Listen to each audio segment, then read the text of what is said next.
നമ്മൾ ജീവിതത്തിൽ പാപം ചെയ്യാനായിട്ട് എവിടെ പോയാലും, ഏത് കെട്ട സ്ഥലത്തേക്ക് പോയാലും, വൃത്തികെട്ട കൂട്ടിൽ പോയാലും, മദ്യപാനത്തിൻ്റെ ഷാപ്പിലേക്ക് പോയാലും, വ്യഭിചാര കൂട്ടിലേക്ക് പോയാലും, അഴുക്ക് കാണാൻ വേണ്ടി ആരും കാണാതെ കഥ കടച്ച് മുറിക്കകത്ത് കയറി വൃത്തികേട് കണ്ടുകൊണ്ട് ഒളിച്ചിരുന്നാലും, പുറത്തിന് കീഴേ കയറി കിടന്നാലും, അങ്ങനെ എവിടേക്കെല്ലാം നമ്മൾ പോകുന്നു അവിടെയെല്ലാം ദൈവം നമുക്ക് കൂടെ വരുന്നുണ്ട്. ദൈവം നമ്മുടെ കൂടെയുണ്ട്. എന്തിനാ അകന്ന് പോകുന്നതിന്റെ നൊമ്പരം? പോകല്ലേ പോകല്ലേ മക്കളെ എന്ന് പറഞ്ഞുകൊണ്ട് കൂടെ വരികയാണ്.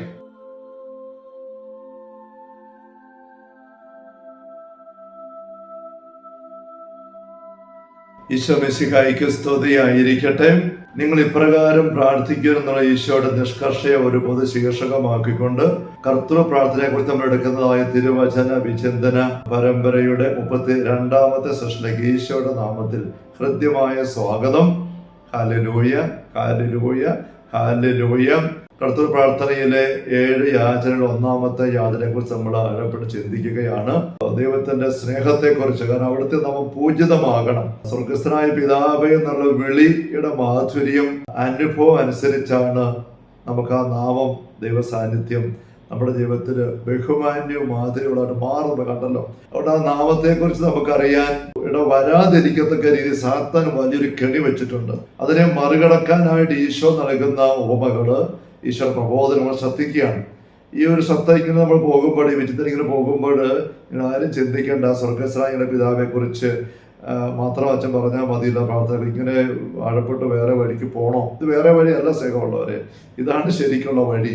നമ്മൾ ഈ വഴിയെ പോകാത്തത് കൊണ്ടാണ് ഈ പ്രാർത്ഥന ഇതുവരെ നമ്മൾ പ്രാർത്ഥിക്കേണ്ട പോലെ പ്രാർത്ഥിക്കാത്തത്. ഓക്കെ, അവിടെ വേറെ ധാരണയൊന്നും വേണ്ട. നമുക്ക് സമയം ദൈവം അനുവദിക്കുന്ന നമ്മുടെ ജീവിതത്തിൽ സമയമുണ്ട്, നമുക്കത് ശരിക്കും ഉപയോഗിക്കാം. ഈശോ പഠിപ്പിച്ച വെളിപ്പെടുത്തിയ പിതാവിനെ അറിഞ്ഞ്, യോഹന്നാൻ 17:3 വീണ്ടും പറയുകയാണ്, ഏകസത്യതയുമായ അങ്ങയും അങ്ങയച്ച ഏകോത്തന യേശുക്രിസ്തുവിനെ അറിയുക, അതിലാണ് നിത്യജീവൻ. അറിഞ്ഞെങ്കിലേ സ്നേഹിക്കുകയുള്ളൂ. സ്നേഹിക്കുമ്പോഴാണ് സംഭൂജിത, അപ്പോഴാണ് അബ്ബാന്ന് വിളിക്കാൻ നമ്മൾ ഈശോയെ പോലെ യോഗ്യരാവുക.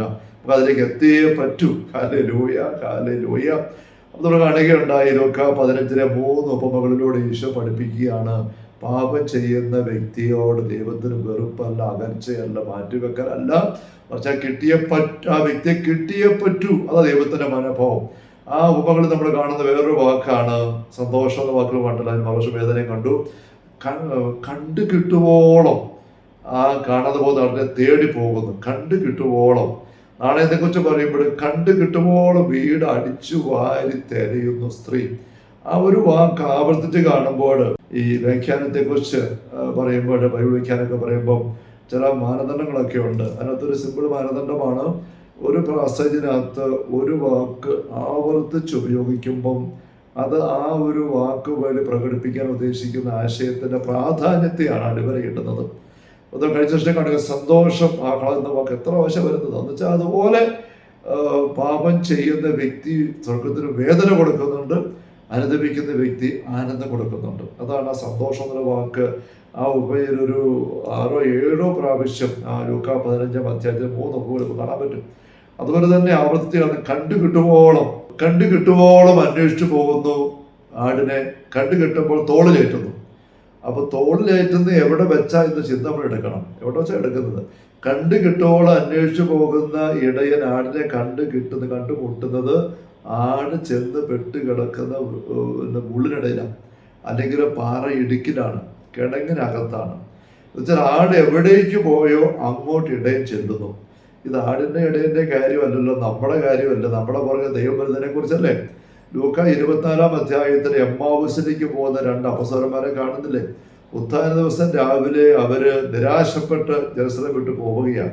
കാര്യം നമുക്കറിയാം, ഈശോയുടെ കുരിശുകൊണ്ട് തന്നെ അവരെ കൊണ്ട് തകർത്ത് കളഞ്ഞു. ഇത്ര നല്ല ഒരു ഗുരുവിനെ മിശിഹായായിട്ട് പ്രതീക്ഷിച്ചിരുന്ന വ്യക്തി, ഇസ്രായേലിനെ രക്ഷിക്കാനുള്ളവർ ഇവരാണ് ഞങ്ങളെല്ലാം പ്രതീക്ഷിച്ചിരുന്നത്. അവർ പറയുകയാണല്ലോ, അങ്ങനെ ഇരുന്നവരെ ഞങ്ങളുടെ പുരോഹിതന്മാരും പിന്നെ അധികാരികൾ പിലാത്തോസെല്ലാം കുരിശ് തറച്ചു കൊന്ന് കുഴിച്ചു മൂടി തകർന്നു പോയി. എങ്കിലും അറ്റപ്പറ്റി അങ്ങ് നിൽക്കുകയാണ്. അവിടുന്ന് ഉയർക്കുമെന്നൊക്കെ എവിടെയോ പറഞ്ഞിരുന്നു. അത് കേട്ട ഓർമ്മ കിടപ്പുണ്ട് എവിടെയൊക്കെ പ്രതീക്ഷ. പക്ഷേ 3-ാം ദിവസം ഇത് മൃതശരീരോട് കാണുന്നില്ല, കല്ലറ ശൂന്യമായി കിടക്കും. സ്ത്രീകൾ വന്ന് പറയുകയാണ്. അപ്പോൾ യോഹന്നാനും പത്രോസും ഓടിച്ചെന്ന് വെളുപ്പിനെ പോയി നോക്കി ശൂന്യമായ കല്ലറ കണ്ട് തിരിച്ചു വന്നിട്ട് പറഞ്ഞു, കല്ലറ ശൂന്യ, പുറത്ത് കിടക്കുന്നു, തുണി മാത്രമേ ഉള്ളവിടെ. അത് കേട്ടപ്പോഴേക്ക് ഈ രണ്ടുപേര് ക്ലയോപ്പാസും കൂട്ടുകാരനുമാണ് എണീറ്റു. അവർ പറഞ്ഞു, ഇനി ഞങ്ങളില്ല, തീർന്നു മുഴുവനും, നിന്നിട്ട് കാര്യം, ശവം കൂടി ഇല്ല, പോവുക. അങ്ങനെ ഇറങ്ങി അവർ പോവുകയാണ് എങ്ങോട്ട്? സ്വന്തം നാട്ടിലേക്ക്. എവിടെയാ? എമ്മാവൂസ്. രാവിലെ ഇറങ്ങി നടക്കുകയാണ്, വെളുപ്പിനെ ഇറങ്ങി നടക്കുകയാണ്. അങ്ങനെ നടക്കുമ്പോൾ ഇതേ ഒരാള് വഴിയാത്രക്കാർ കൂടെ നടക്കുന്നു. അത് നമുക്കറിയാം ഈശോ. എത്ര നേരം നടന്നുറക്കണം? നേരം വൈകാറായപ്പോൾ അവർ എമ്മാവൂസ് ചെല്ലുന്നത്. അപ്പൊ ഈ വൈകുന്നേരം വരെ ഈ വെയിലും കൊണ്ട് പൊടി അടിച്ച് ഈ വഴിയിലൂടെ ഇങ്ങനെ നടക്കുന്നു ഈ രണ്ടുപേരുടെ കൂടെ ഈശോ. എന്തിനാ ഈശോയ്ക്ക് നടക്കുന്നത്? ഈശോയ്ക്ക് അന്ന് എമ്മാവൂസ് പടി എന്താ കാര്യം? അവിടെ ഈശോയുടെ അങ്കിളോ ആന്റിയോ ആരെങ്കിലും ഉണ്ടോ? അവിടെ ഈശോയ്ക്ക് കൊണ്ട് മേടിക്കാൻ പോകുന്നതാണ്, കാഴ്ച കാണാൻ ഒന്നുമല്ല. അവിടെ ആരും ഈശോയ്ക്ക് പ്രത്യേകം കാണാനില്ല. ആകപ്പാടെ ഈശോയ്ക്കുള്ള ഈ രണ്ടുപേരാണ്. ഈ രണ്ടുപേരെന്താ അവസ്ഥ? വഴിതെറ്റി പോകുന്ന രണ്ട് കുഞ്ഞാടുകളാണ്. ഈ കുഞ്ഞാടുകൾ എങ്ങോട്ട് വഴിതെറ്റി പോകുന്നോ ആ എമ്മാവൂസിലേക്ക് അവർക്കൊപ്പം അവരെ തിരിച്ച് തോളത്തേറ്റാൻ പറ്റുന്നവരും വരെയും കൂടെ പോകുന്ന ഇടയൻ ഈശോ. കണ്ടോ? നോക്കി, കൂടെ പോവുകയാണ്. ഇവരെങ്ങോട്ട് പോകുന്നു അങ്ങോട്ട് പോവുകയാണ്.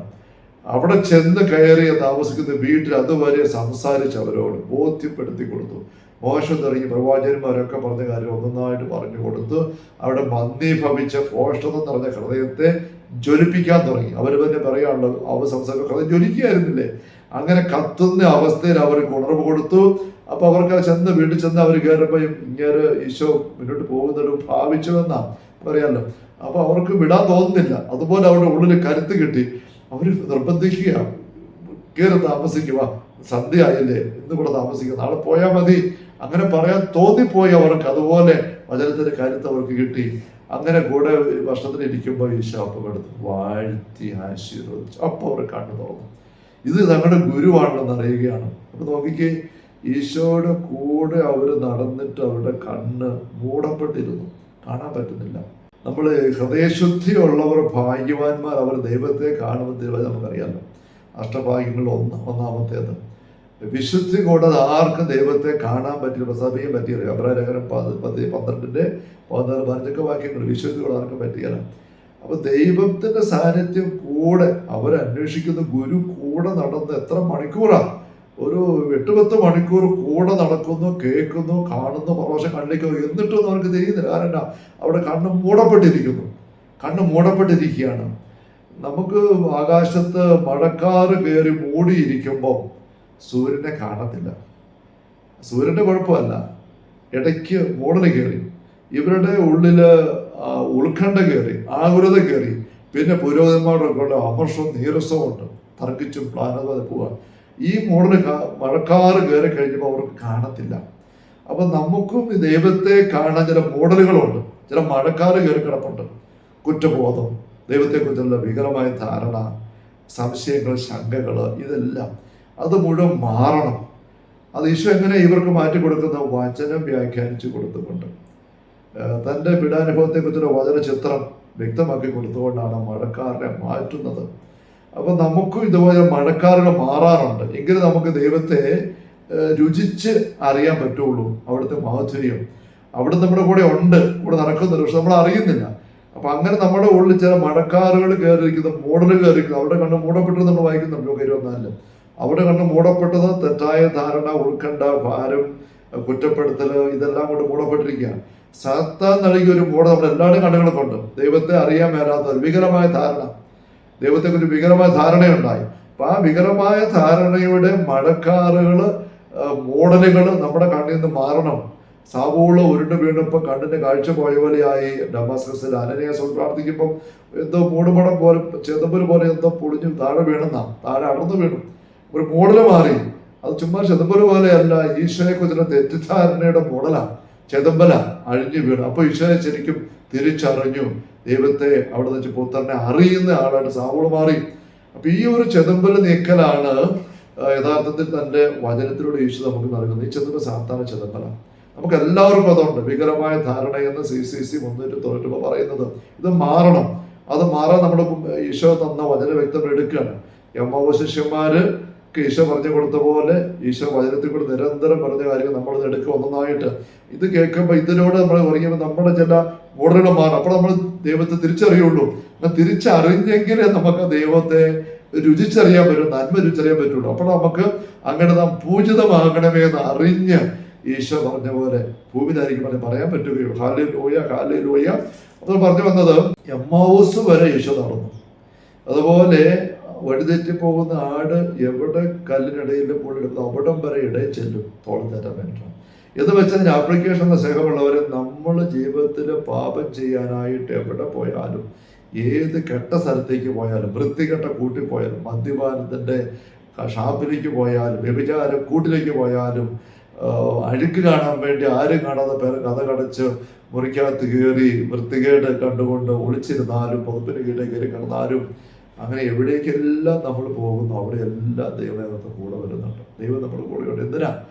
അകന്ന് പോകുന്നതിൻ്റെ നൊമ്പരം, പോകല്ലേ പോകല്ലേ മക്കളെ എന്ന് പറഞ്ഞുകൊണ്ട് കൂടെ വരികയാണ്. കുറ്റപ്പെടുത്താനല്ല, വഴക്ക് പറയാനല്ല, തല്ലാനല്ല, ശിക്ഷിക്കാനല്ല, നീറുന്ന ഹൃദയവുമായി, സ്നേഹത്തിന് നീറുന്ന ഹൃദയം.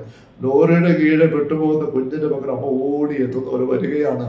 അതാണ് തോർത്ത് തിരിച്ചു വരുമ്പോൾ അകലെ വെച്ച് കണ്ടപ്പോൾ തന്നെ അപ്പുറം ഓടിച്ചെന്നു, കെട്ടിപ്പിടിച്ചു. കണ്ട, അവൻ വന്നിട്ട് മുട്ടുകുത്തുവോ, പാപ ഏറ്റു പറയുവോ, പശ്ചാത്തപിച്ചാണോ വന്നിരിക്കുന്നത്, ഇനി തിരിച്ചു പോകുവോ, അത് അടുത്ത വിധം ചോദിക്കാൻ വേണ്ടി വരുന്നതാണോ എന്ന് അറിഞ്ഞിട്ടും അത് കെട്ടിപ്പിടിക്കുക, അങ്ങനെ ഒന്നുമല്ല. അകലെ വെച്ച് കണ്ടപ്പോഴേ ഓടിച്ചത് കെട്ടിപ്പിടിച്ചു. എന്നാൽ പിന്നെ എന്തേ പന്നിക്കുട്ടി പോയി കെട്ടിപ്പിടിക്കാഞ്ഞത്? നമുക്ക് ചിന്ത വരാം. അത് അവന്റെ സ്വാതന്ത്ര്യത്തെ മാനിക്കുന്നതുകൊണ്ടാണ്. നമുക്ക് അതേക്കുറിച്ച് കാണണം. അവന്റെ സ്വാതന്ത്ര്യം, ദൈവങ്ങളുടെ സ്വാതന്ത്ര്യം മാനിക്കുന്നതുകൊണ്ടാണ് അവൻ തിരിച്ചു വരാൻ വേണ്ടി കാത്തു നിൽക്കുന്ന അപ്പൻ, പിതാവ്. ഇപ്പൊ സ്നേഹമുള്ള സഹോദരങ്ങളെ, നമുക്ക് ഈ ഉപമകളിലൂടെ ഈശോ വെളിപ്പെടുത്തുന്നത്, ഈശോയുടെ സ്വർഗ്ഗത്തിൽ ദൈവം വെളിപ്പെടുത്തുന്നത്, എനിക്ക് സമയത്തെ ഒന്നും പറയാൻ പറ്റത്തില്ല. പിതാവ് കൽപ്പന തന്നിരിക്കുന്നത് എന്ത് പറയണമെന്ന് പഠിപ്പിക്കണമെന്ന് ഞാൻ പറയുന്ന എല്ലാം അവിടുന്ന് കൽപ്പിക്കുന്നവർ തന്നെയാണെന്ന് യോഹന്നാൻ 12:49 വീട് പറയാണ്. 49:50. അതുപോലെ യോഹന്നാൻ 14:8, 9, 10, 11 വാക്യങ്ങൾ, ഞാൻ പറയുന്ന വാക്കുകൾ സ്വമേധയാ പറയുന്ന അല്ല, പിതാവ് എന്നിൽ വസിച്ച വാക്കുകൾ പറയുന്നതാണ്. അപ്പൊ ലൂക്കാ 15 3 ഉപമകളും ഈശോയിലൂടെ പിതാവ് പഠിപ്പിക്കുന്നതാണ്. ആ പിതാവിനെ നമ്മളൊന്ന് അറിയാൻ തുടങ്ങണം. അപ്പോഴേ നമ്മൾ അവിടുത്തെ നന്മ രുചിച്ച് അറിയുകയുള്ളൂ. ഇത് നമ്മൾ ധ്യാനിച്ചെടുക്കണ സ്നേഹമുള്ളവരെ. കേട്ട് മാറ്റി വെക്കരുത്. ധ്യാനിക്കണം, ഇരുന്ന് ചിന്തിക്കണം, ഓർമ്മിക്കണം. ഫാത്തിമയിലെ ദർശനങ്ങളെ കുറിച്ച് വർഷങ്ങൾക്ക് ശേഷം ലൂസിയ സിസ്റ്ററായിട്ട് ജീവിക്കുമ്പോൾ അവരുടെ ബിഷപ്പ് ആവശ്യപ്പെട്ടിട്ട് ഓർമ്മക്കുറിപ്പുകൾ എഴുതുന്നുണ്ട്. ഫാത്തിമ ലൂസിയ സോൺവേർഡ് എന്ന പുസ്തകം. അതിനകത്ത് ലൂസിയ പറയുന്ന വാചകം ഓർമ്മിക്കുകയാണ്, ഈ ദർശനം ഉണ്ടായി കഴിഞ്ഞിട്ട് ഈ ഫ്രാൻസിസ്കോ കൊച്ചു പയ്യൻ 8 വയസ്സല്ലേ, അവൻ ഇങ്ങനെ ഒറ്റയ്ക്ക് മലയുടെ മുകളിൽ പാറപ്പുറത്ത് കയറിയിരിക്കും. ഈ അനിയത്തെയും ഗസനെയും ലൂസിയായും ജസീതായും പറയും, നിങ്ങൾ വരണ്ട, ഞാൻ തന്നെ ഇരിക്കട്ടെ, ഉച്ച വരെ ഇരിക്കും, ഉണറാൻ വിളിക്കും. അപ്പോൾ ഇച്ചിരി കഴിഞ്ഞാൽ വരാം. പിന്നെ ഉച്ച കഴിയുമ്പോൾ വിളിക്കും, നിങ്ങൾ കയറുവാ, അടുത്തിരിക്കും, അവിടെ വിട്ടു കൊന്ത ചെല്ലും. അപ്പോൾ ഒരിക്കലും ഇത്ര എൻ്റെ അടുത്തിരിക്കായിരുന്നു, അപ്പോൾ ഒരു കൊന്ത കാണിക്കും. പിന്നെ പറയും, ഞാൻ അമ്മ കാണിച്ചു തന്ന, മാതാവ് കാണിച്ചു തന്ന ആ സ്വർഗ ദർശനം, ആ ദൈവത്തിന്റെ വേദന, ആ മുഖത്തെ വേദന, അത് ഞാൻ ഓർക്കുകയായിരുന്നു, ഓർത്തിരിക്കുകയായിരുന്നു ഞാൻ. ആ ദൈവത്തിന്റെ നൊമ്പരം, പാപം ചെയ്ത് ഭാവികള് നരകത്തിലേക്ക് പോകുന്ന കാണുമ്പോൾ ദൈവത്തിന്റെ നൊമ്പരമാണ് അമ്മ കാണിച്ചു കൊടുത്തത്. നരകം കാണിച്ചു കൊടുത്തു ചോദിക്കുമ്പോൾ നരകത്തിന്റെ ഗൗരവം അതേപോലെ ഞാൻ ഓർത്തുകൊണ്ടിരിക്കുകയായിരുന്നു. ഈ കൊച്ചു പറയുകയാണ്, അത് ലൂസി എഴുതിയിരിക്കുക അതിന്റെ ഓർമ്മക്കുറിപ്പുകളിലും. ഇതുപോലെ നമ്മൾ സ്നേഹമുള്ളവരെ, ഈ കേൾക്കുന്ന കാര്യം കേട്ട് മടക്കി വെക്കരുത്. ഓർത്തോർത്തിരിക്കണം, ധ്യാനിക്കണം, ദൈവത്തിന്റെ നന്മ അങ്ങനെ രുചിച്ചറിയണം. Hallelujah, hallelujah. കർത്താവേ ഈശോമിശിഹായുടെ സമൃദ്ധമായ കൃപയും അനുഗ്രഹങ്ങളും പിതാവായ ദൈവത്തിന്റെ അവനനീയമായ സ്നേഹവും പരിശുദ്ധാത്മാവായ ദൈവത്തിന്റെ നിരന്തരമായ സഹവാസങ്ങളുടെ കൂടെ ഉണ്ടായിരിക്കട്ടെ, ഇപ്പോഴും എപ്പോഴും എന്നേക്കും. ആമേൻ. ഈശോമിശിഹായ്ക്ക് സ്തുതിയായിരിക്കട്ടെ.